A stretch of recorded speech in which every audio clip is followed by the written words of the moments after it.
La primera vez que sospeché algo fue en el bar de la esquina. Un sitio modesto, sin pretensiones, donde Clara y yo solíamos ir los sábados por la mañana a tomar café. Nada especial. Solo un rincón tranquilo con churros, periódico y silencio. Pero esa mañana, un miércoles cualquiera a las 10:40, entré al bar solo. No había dormido bien, necesitaba despejarme. Me senté en la barra, saludé al camarero con un gesto y justo cuando iba a pedir, él me interrumpió con una sonrisa medio incómoda. ¿Lo de siempre, para ti y para Clara? Me quedé en blanco. Porque yo no venía con Clara desde hacía más de 6 meses. ¿Perdona? Le pregunté. Sí, café con leche para ti y té verde con limón para ella. Como el viernes pasado, ¿no? El viernes pasado. Repetí. Sí, estuvieron aquí. ¿O me estoy confundiendo? Añadió rápido, notando que algo no cuadraba. No. No se estaba confundiendo. Ese viernes, Clara me dijo que se iba al centro a hacer unas compras con su hermana. Me lo dijo con toda la naturalidad del mundo, incluso me preguntó si quería que le trajera algo del Decatlón. Pero no estuvo con su hermana. Estuvo aquí. En este bar. En nuestra mesa. Tomando su té verde con limón con alguien. Y no era conmigo. No sé cómo terminé el café ese día. Recuerdo haber salido del bar y haberme quedado parado frente al paso de cebra, mirando fijamente los coches, con la cabeza hecha un desastre. ¿Quién era el otro tipo? ¿Por qué aquí, en nuestro sitio? ¿Qué clase de psicópata hace eso, llevar a su amante a un sitio donde solía venir con su marido? Volví a casa y me comporté como si nada. La besé en la mejilla, le pregunté por las compras, hice de padre modelo. Pero algo dentro de mí se encendió. Como una alarma suave, molesta, constante. Y ese fue el momento en que decidí que iba a descubrir toda la verdad, cueste lo que cueste. Volví al bar 2 días después, viernes por la mañana, con la excusa de que tenía que salir a hacer recados antes de ir al trabajo. Pedí lo mismo que la otra vez y esperé. Me senté cerca de la barra con la taza caliente entre las manos y fingí mirar el móvil. No sé qué esperaba exactamente. Tal vez que el camarero me diera más detalles sin que yo tuviera que preguntar, o que Clara entrara por la puerta con ese tipo, sin saber que yo estaba allí. Me quedé 1 hora. No apareció nadie. Ni ella, ni nadie sospechoso. Solo clientes normales.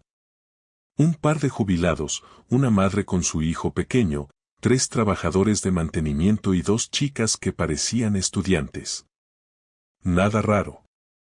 Pero eso no significaba que el camarero se hubiera equivocado. Porque no lo había hecho.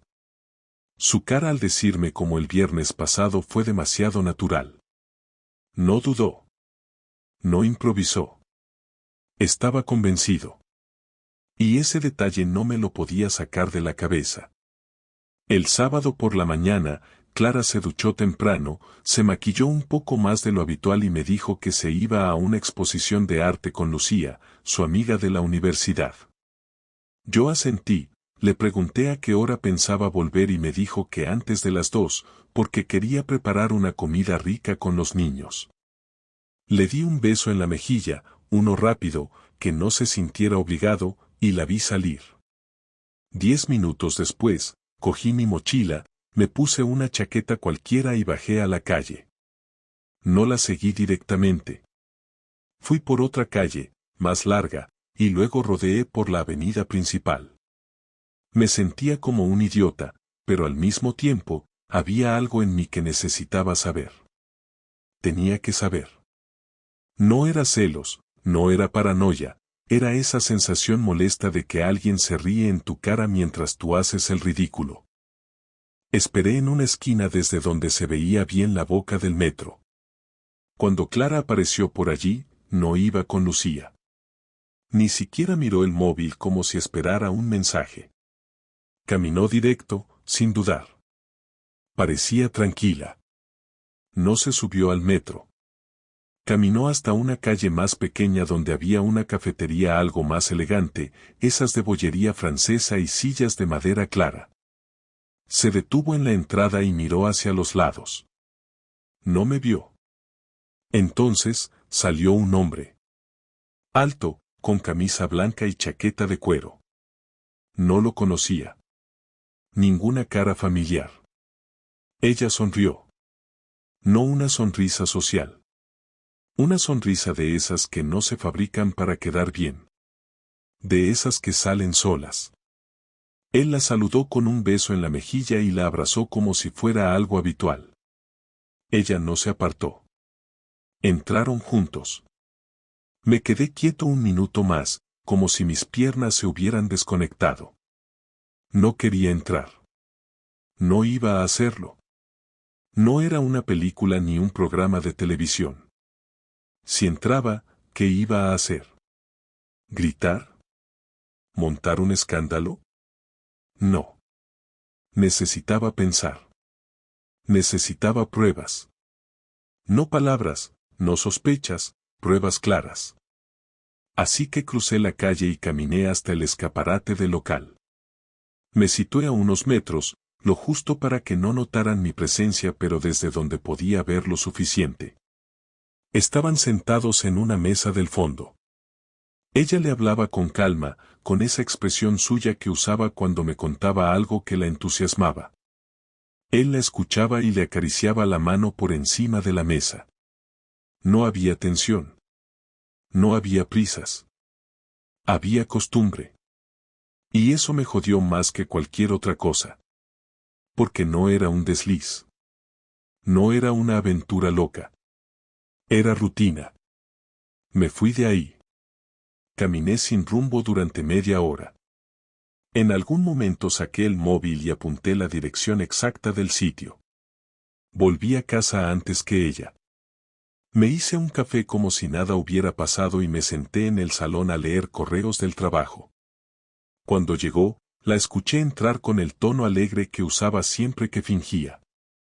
Traía una bolsa con un catálogo de arte y me lo mostró como prueba. Me preguntó si había comido algo, le dije que sí. Todo normal. Como si no la hubiera visto esa mañana con otro hombre tocándole la mano como si fuera suya. No mencioné nada. Esa noche me acosté tarde. Esperé a que se durmiera y me metí en la oficina a mirar vuelos, cámaras espía, opciones legales, cualquier cosa que pudiera darme algo más sólido. Pero lo más útil lo encontré sin buscarlo. Un correo de confirmación. No suyo. De él. El tipo de la chaqueta de cuero. Confirmación de una reserva en un hotel del centro, con el nombre C. Domínguez como acompañante. La misma dirección de correo de una solicitud de préstamo personal por una cantidad pequeña, unos 4.000 euros, que había llegado a la carpeta de spam por error, reenviado desde la cuenta familiar. No tuve que hacer grandes esfuerzos para entenderlo. Clara tenía un correo alternativo donde coordinaba cosas con ese hombre. Y aunque había sido lo suficientemente lista como para no dejar rastros en su teléfono, cometió el error de usar la cuenta familiar para pedir una segunda hipoteca meses antes, cuando pensábamos reformar la cocina. Al parecer, olvidó desvincular uno de los correos. Eso fue lo que me dio acceso a todo lo demás. Empecé a leer. Y conforme lo hacía, se me revolvía el estómago. No eran solo citas. Había detalles, ideas a futuro, incluso chistes privados. Usaban un tono tan familiar que dolía. Se conocían bien.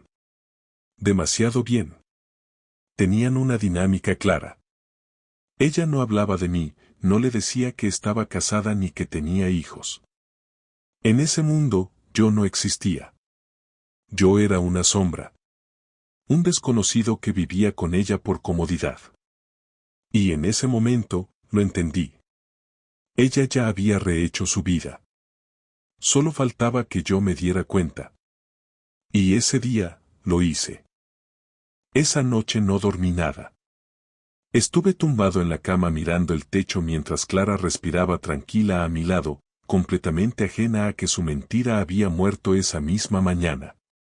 Lo peor no era el engaño, ni siquiera el otro tipo, lo peor era la calma con la que seguía actuando, como si todo siguiera bien, como si yo fuese tan irrelevante que no valía ni el esfuerzo de mentirme con más cuidado. Lo había decidido.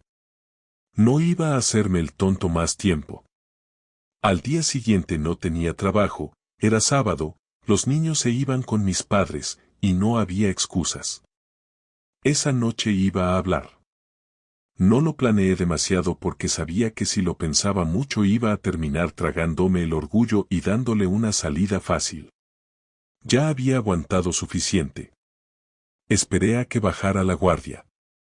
Hicimos una cena rápida, pasta con salsa de bote, ni se molestó en disimular que no tenía ganas de cocinar. Los niños se fueron con sus mochilas contentos porque en casa de los abuelos les dejaban dormir hasta tarde y comer helado sin medida. Clara se quedó viendo una serie en el salón y yo fingí revisar correos en la oficina. A las 11, apagué la luz, salí al pasillo y le dije que necesitábamos hablar. Me miró sin mover la cabeza, solo giró los ojos como si ya supiera por dónde iba la cosa. Eso me confirmó que no era una conversación inesperada. Ella sabía. Sabía que yo ya lo sospechaba. Pero aún así, intentó mantener el control. ¿Ahora? Estoy cansada, Álvaro.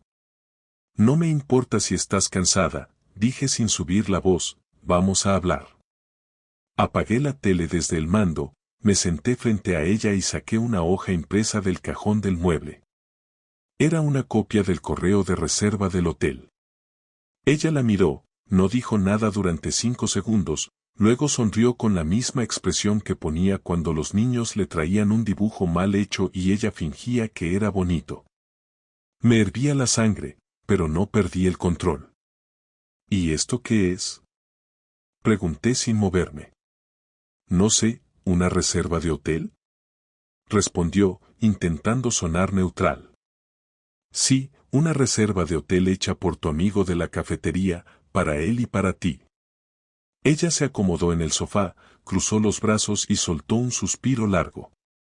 Su forma de sentarse era más defensiva que incómoda. No había vergüenza, había cálculo. Estaba pensando qué podía decir para salir del paso sin admitir nada. No tengo que darte explicaciones por cada lugar al que voy, Álvaro. No estamos en el instituto, dijo finalmente. ¿Así que ahora te vas a hoteles con hombres y crees que eso es normal? No me fui a ningún hotel, contestó, rápida, esa reserva nunca se usó. Entonces, ¿por qué existe? Porque estábamos organizando una escapada, pero no pasó nada, no fui, me arrepentí. ¿Qué más quieres saber? Quiero saber cuánto tiempo llevas viéndote con él, si te has acostado con él, si piensas dejarme, si piensas seguir viviendo aquí como si no pasara nada mientras te acuestas con otro. No me estoy acostando con nadie, dijo, molesta ahora. No sé qué más quieres oír. Quiero la verdad, dije sin levantar la voz. Solo eso. ¿Y tú? ¿Desde cuándo revisas mis correos? ¿Ahora eres un espía? ¿Un policía? Desde que te fuiste con él a nuestro bar, al que solíamos ir tú y yo, el día que dijiste que ibas con tu hermana de compras. La miré a los ojos. Ahí fue cuando bajó la vista por primera vez. No por culpa, sino porque sabía que ya no podía negarlo. Se le había acabado la coartada. Vale. ¿Qué quieres que diga? Soltó con tono sarcástico, ¿que ha pasado algo? ¿Que me enamoré? ¿Que me aburría en casa contigo?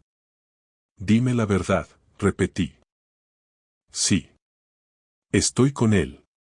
Hace meses. Nos vemos cuando puedo. No, no es amor, ni siquiera sé si lo quiero. Pero contigo tampoco siento nada desde hace años. Me ahogo. Me siento invisible. Me hablas como si fuera una compañera de piso. Te pasas el día encerrado en ese despacho, y cuando sales es para preguntarme si ya puse la lavadora o si compré pan. No somos una pareja. Llevamos años sobreviviendo por rutina. Y sí, con él me siento distinta. Me escucha.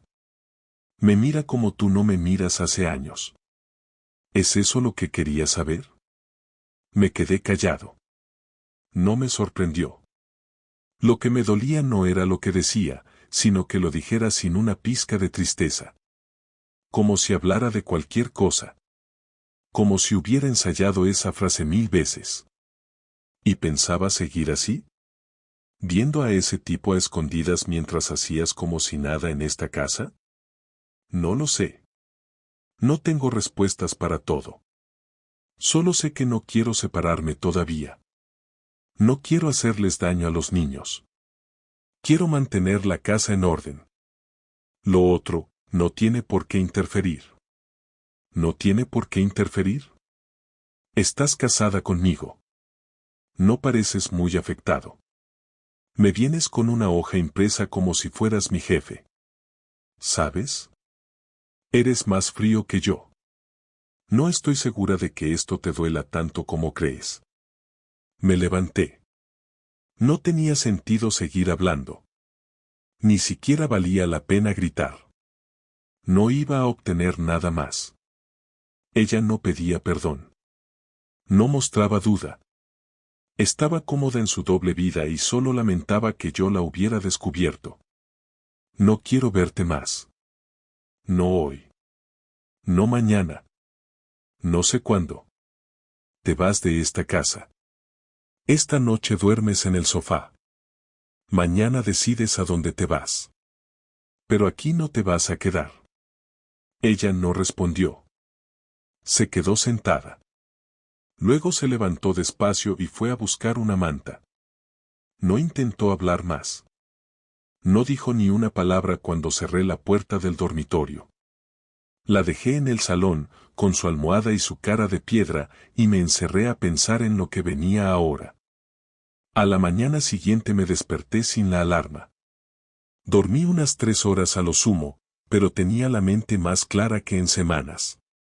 No me dolía el cuerpo, no tenía hambre, no pensaba en el trabajo ni en los niños, solo en una cosa, no podía dejar que ella se saliera con la suya.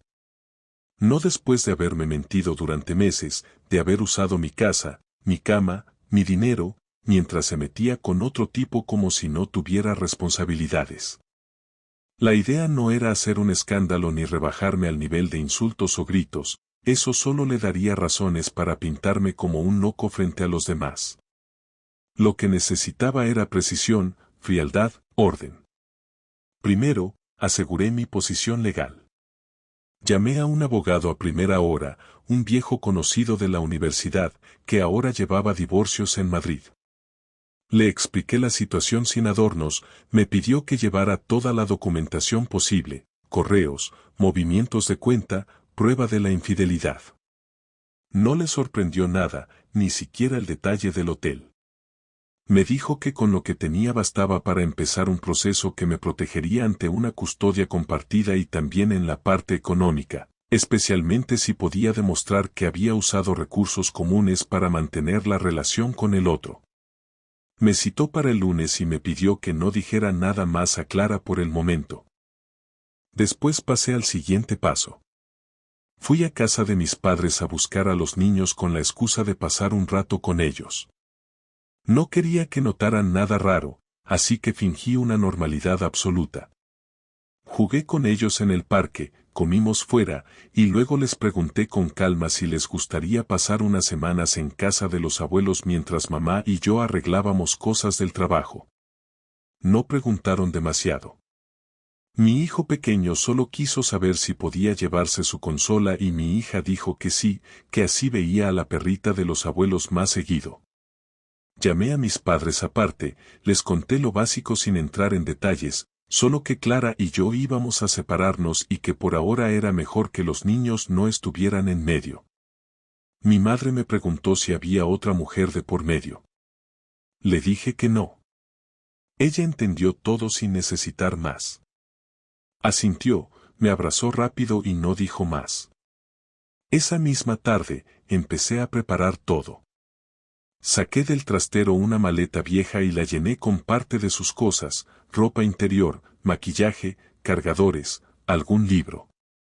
No la eché con violencia, no rompí nada, no rompí fotos, no hice teatro. Solo embalé lo justo para que pudiera irse y no volver. Luego cambié la contraseña del Wi-Fi, anulé su tarjeta adicional de mi cuenta bancaria, bloqueé el acceso a mi Dropbox donde guardábamos cosas de la casa, y empecé a revisar qué contratos estaban a mi nombre. No me costó mucho. Clara nunca se había ocupado de esas cosas. Yo me encargaba de la hipoteca, de los seguros, de la luz, del gas, del coche, de los móviles. Lo único que tenía a su nombre era el gimnasio y la cuenta de Netflix. A las 7 en punto volvió a casa. Entró sin mirar, dejó las llaves en la entrada y fue directo al baño. Yo la esperé en el pasillo, sin decir nada. Cuando salió, se encontró la maleta preparada junto a la puerta y la cara me cambió. ¿Esto qué es? Tus cosas. Vas a irte. ¿De verdad estás haciendo esto? ¿Después de tantos años? Sí. Y no pienso discutirlo contigo. No tienes derecho a echarme así, Álvaro. Tengo todos los derechos. La casa está a mi nombre, los niños ya están con mis padres y el lunes empieza el proceso legal. Así que sí, tengo todos los derechos. ¿Mandaste a los niños con tus padres? ¿Qué clase de padre hace eso? El tipo de padre que no quiere que sus hijos vean cómo su madre se acuesta con otro y luego duerme aquí como si nada. Ella guardó silencio un momento. Quiso replicar, pero no tenía con qué. La situación ya no era una conversación. Era una decisión. Intentó cambiar de tono. No tengo a dónde ir ahora. No me puedes dejar en la calle así de repente. Tienes el teléfono de tu amigo. Que te recoja. O ve a casa de tu hermana. No me importa. Pero esta noche no duermes aquí. No más. Estás siendo cruel. No. Estoy siendo práctico.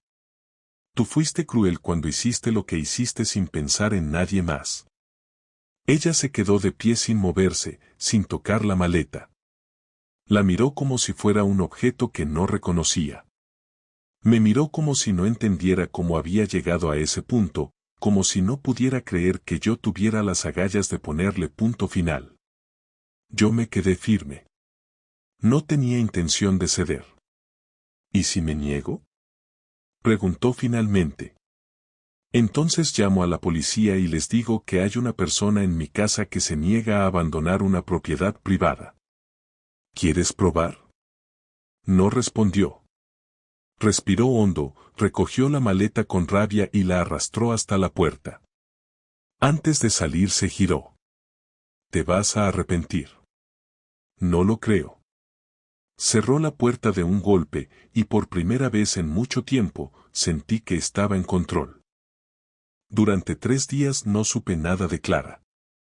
No llamó, no escribió, no vino a recoger más cosas, no intentó contactar a los niños ni a mí. Lo único que supe fue por Lucía, su amiga, que me mandó un mensaje preguntándome qué había pasado porque Clara se había presentado en su casa con una maleta y cara de pocos amigos. No le respondí. No quería involucrar a nadie más en esto. Ya bastante tenía con procesar todo lo que había pasado. La casa estaba en silencio. Mis padres mantenían a los niños entretenidos y me mandaban fotos de vez en cuando para que viera que estaban bien. Yo volví a trabajar, pero apenas podía concentrarme. Cada correo que escribía me salía torpe, como si las palabras no quisieran salir. Lo único que tenía claro era que necesitaba cerrar este capítulo. No podía quedarme en esta especie de limbo emocional donde todo estaba suspendido pero nada se resolvía. El miércoles por la noche recibí un mensaje de Clara. Corto, directo.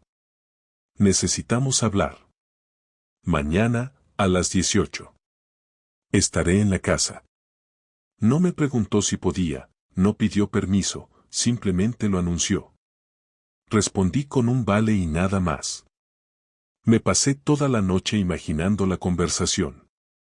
Pensé en lo que quería decirle, en lo que tal vez ella intentaría justificar, en cómo iba a reaccionar si me salía con excusas baratas. Al día siguiente me fui del trabajo una hora antes, llegué a casa y me senté en la cocina con un café que se quedó frío mientras pasaban los minutos.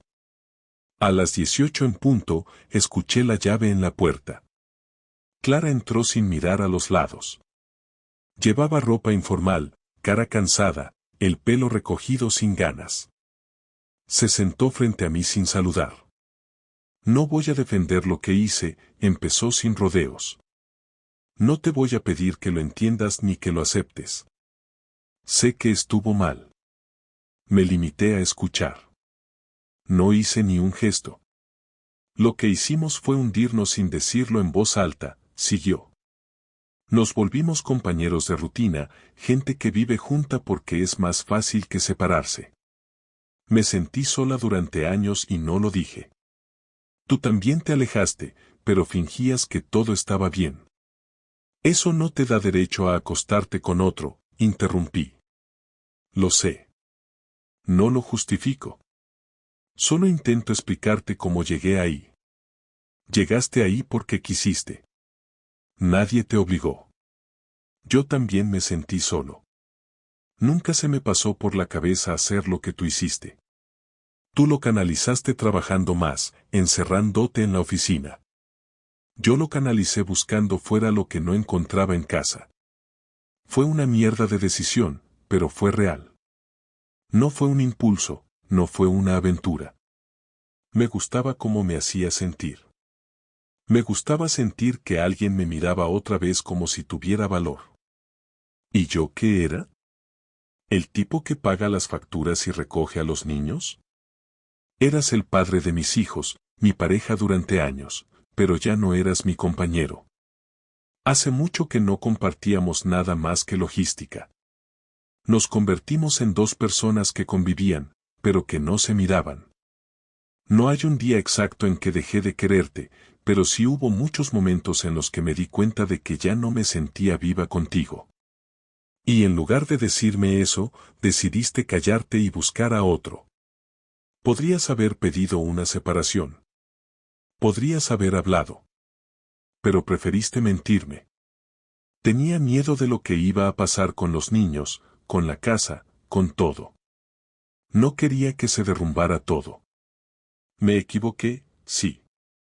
Me equivoqué en todo. Pero ya está. No puedo cambiarlo. ¿Estás con él? No. Cuando me echaste, fui a casa de Lucía. Él me escribió, me llamó, pero no quise verle. Me di cuenta de que no era una solución, solo era un escape. Ni siquiera quiero continuar eso. ¿Y qué quieres ahora? No lo sé. No quiero volver como si nada. No quiero seguir como antes. Solo quiero terminar esto con un poco de dignidad. Quiero que podamos hablar con los niños sin hacer un drama, que podamos organizarnos sin convertir esto en una guerra. ¿Quieres un divorcio? Sí. No lo quería al principio, pero ahora lo tengo claro. No quiero ser esa persona que vive en la casa de alguien que la odia. Prefiero empezar de cero, aunque sea más difícil. Asentí.